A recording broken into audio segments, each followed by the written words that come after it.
we interviewed Ron Geaves. Ron Geaves is a professor of studies in religions in the United Kingdom. We spoke to him earlier on. Let's see what Ron has to say.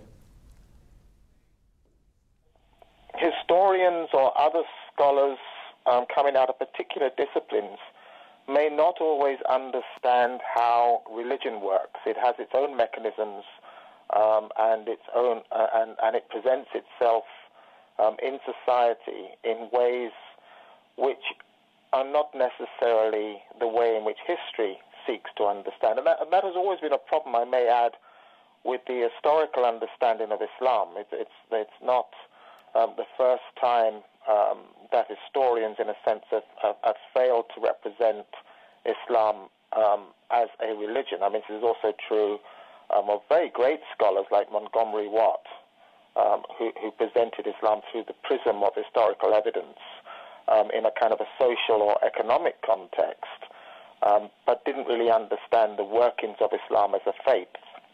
And if you fail to understand that, you will come to false conclusions. In actual fact, there is plenty of documentary evidence for what was going on at the time in the sense of religious writings, both the Quran, the Constitution of Medina, and of course a bit later in time, one has the compilation and writing down of the Hadith. Now, you may question those as historical documents. I mean, they're not that kind of a document.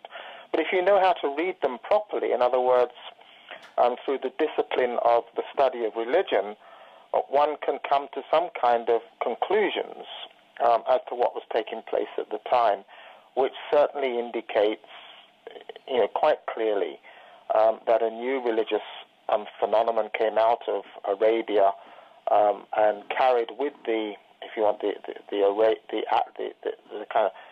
move of the Arabs into the Byzantine Empire. Also brought with it the teachings of Islam, which had formed in the Meccan and Medinan cities. So there's plenty of evidence there. It's just that the evidence has to be read in a particular kind of way. One doesn't take it at face. If you're an historian, one should not be taking that at face value. One should be looking behind and trying to understand that in the context of what was taking place religiously.